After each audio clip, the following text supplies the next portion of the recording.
Okay. Oh, hey, sorry. I was just catching up on my emails. All right, let's go. Hey everyone, I'm Alex. Thanks for clicking, and thank you for learning English with engVid. Today, I have a special lesson for you, especially if you work in an office environment. So today, we will look at 10 business English phrases, and I am going to guide you to answer some questions with these phrases. So you will get to have some guided speaking practice with today's lesson. I hope you're ready for it. If you are on the bus, maybe just say it in your mind, but I really want to encourage you to speak out loud during this lesson. So first, let's look at the first phrase that we have here. This says, I've got a lot on my plate. So your plate you can think of as the things you have to do or the things you have to eat during a particular period. So you can say, I've got a lot on my plate this week. I've got a lot on my plate today. I've got a lot on my plate this afternoon, for example. Another term for the things on your plate is your workload. So if you have a heavy workload, you have a lot of work, you have a lot on your plate. So let me ask you, and you can just answer yes or no for this one. We'll start off a little easy and just say the answer, please. Do you have a lot on your plate today? Okay. And then I can ask you, oh, what's on your plate for today? Or what do you have on your plate for today? And to answer that question, you don't have to say like, oh, this is on my plate. You can just say, yeah, I have a meeting this afternoon, and then I have to travel to, I have to travel downtown to do something, for example. So what do you have on your plate for today? Good. All right. And I will answer these questions for myself too, so you can hear some responses. So I want you to ask me this question. Ask me this question. Go ahead. Oh, me? Yeah, actually, I do have a lot on my plate for today. After this lesson, I'm going to record some more videos, and later I have a family dinner that I need to get to. So I will literally have a lot on my plate a little later. All right, next we have, I'm behind on this project. So if you are behind on something, you are later than expected. You are late with something, or you are not at the expected point, okay? So you can be behind on a project. You can say, oh man, we should be here, but we are here. And the project is due in 1 month, and we are behind. We are late with the expectations. So you can be behind on a project. You can be behind on your emails. You can be behind on just about anything that has a schedule or an expected workload. So let me ask you this question. Are you behind on anything?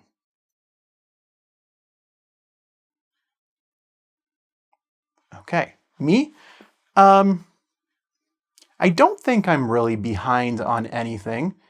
No, I'm not behind on my emails. I'm not behind on a project. I am behind on the next book that I am writing. So I'm writing my next book. I'm a little behind on where I would like to be with my next book. All right, let's continue with catch up. So this one says, I need to catch up on my emails. So if you catch up on something, it means that you do something that you were supposed to do earlier. So if you are behind, you need to catch up, okay? Very common to be behind on emails. If you have a lot of emails in your inbox, you can say, I'm behind on my emails. I need to catch up on my emails, or I need to catch up on a specific project. So let me ask you, do you need to catch up on anything?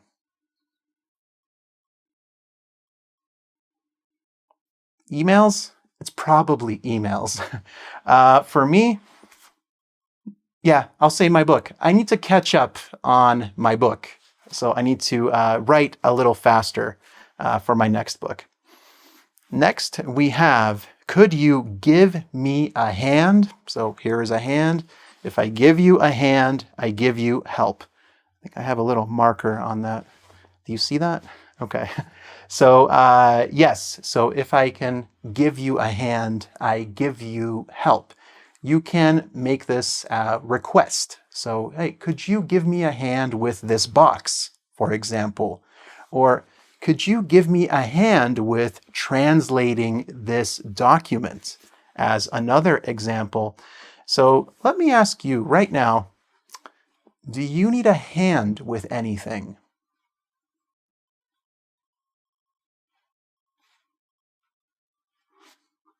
It could be anything, yeah. I could use a hand with a project that I'm working on. I could use a hand with translating a document. Or, yeah, I need a hand with organizing an event, for example. Ask me this question. So read this question, ask it out loud. Go ahead. Who, me? Do I need a hand with anything?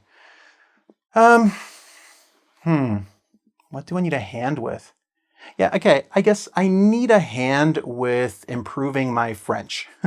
So I'm still working on that. I have made it a goal for the next year to become conversant in French.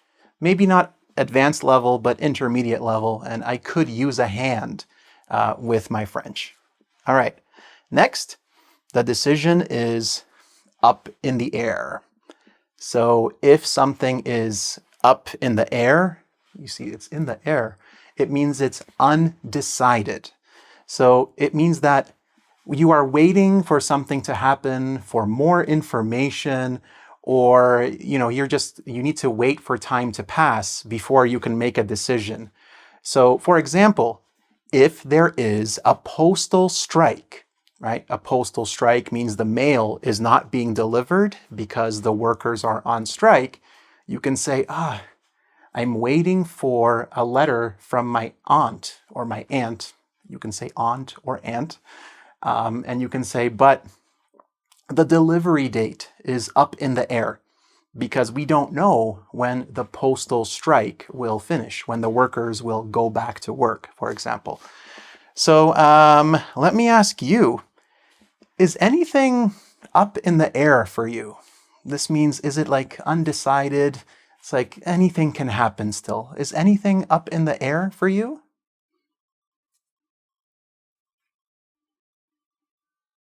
Okay. If you're not sure about an answer to this question, you could say, yeah, my next promotion is up in the air.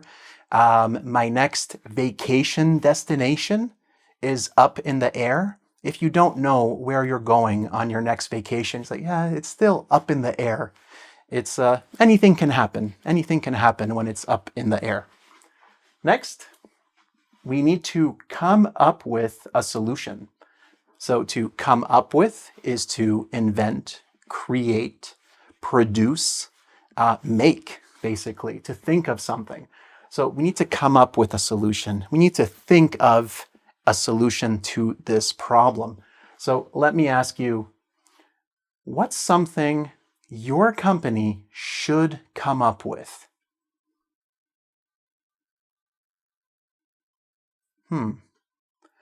So you can say to this, actually, ask me this question. Okay, ask me. Say, Alex,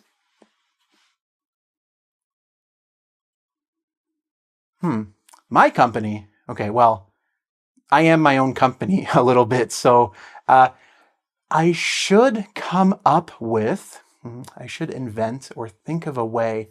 I should come up with a way to answer this question faster. So no, yes, I should come up with a way to write my quizzes faster or something like this. So yeah, I wish I could come up with, think of, invent, produce a way to do something. Okay, next, we should get together to discuss this. So this is a common phrase when you are meeting with someone. You can say, hey, let's get together. This means let's meet. Now, this has a double meaning. In relationships, you can say, oh, they got together last year. If two people get together, this means they start dating, they start being exclusive to each other as a romantic couple. However, in business, you can just say, let's get together on Wednesday. This just means let's meet on Wednesday, for example. So I'm sure you have meetings. So are you going to get together with anyone this week? And answer this question. Say, I'm going to get together with.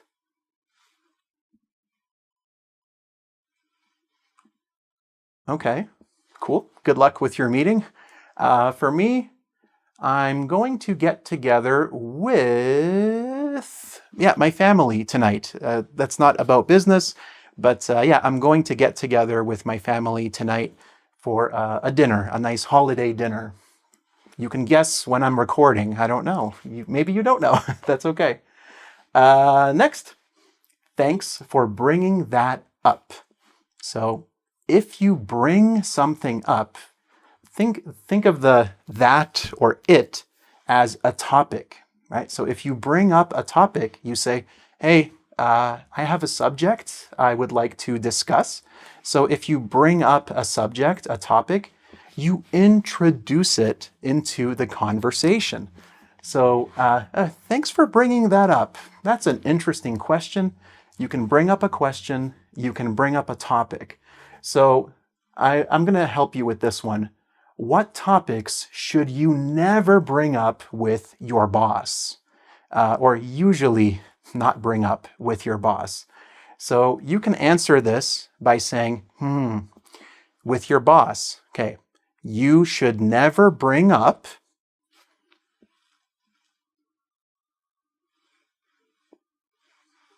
Okay, so what are some topics? The big three, most people say, sex, politics, religion, right? So at a dinner table, you should never bring up sex, politics, or religion at the dinner table. I think this goes for work too, unless you have a close relationship with the person you're speaking to, with your boss, then you can bring it up. And then finally, have you heard back? Not finally, second to last, the penultimate description. Penultimate means second to last. Have you heard back from the client? So if you hear back from someone, you receive a response, receive a reply. So to hear back, receive a response. So let me ask you, speak out loud. Tell me. Are you waiting to hear back from anyone?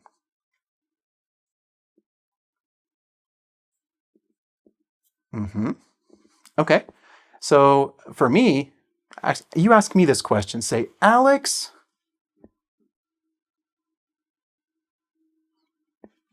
Yeah, I am actually. I'm waiting to hear back from my book designer, right? So I'm waiting to hear back from a designer at the moment. Okay, so I'm waiting for a response. Finally, let's call it a day. So when you call it a day, you say, that's it. No more work today. I'm finished for today. Check. Today is finished. So usually this is for the end of your workday.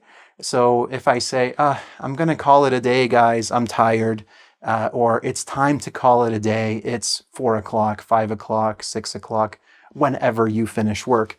And actually, that's my final question for you. What time do you usually call it a day?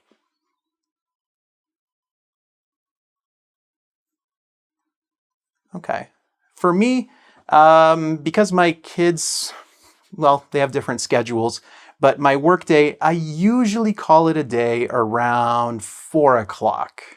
So I'm like a 8 o'clock to 4 o'clock schedule kind of person for my work. So I usually call it a day at 4 o'clock. You can use this outside of work as well. Like if you're going to bed, you can say, okay, I'm going to call it a day. Like it has been a long day. That's it. I'm done for today. Check. Today is done. Perfect.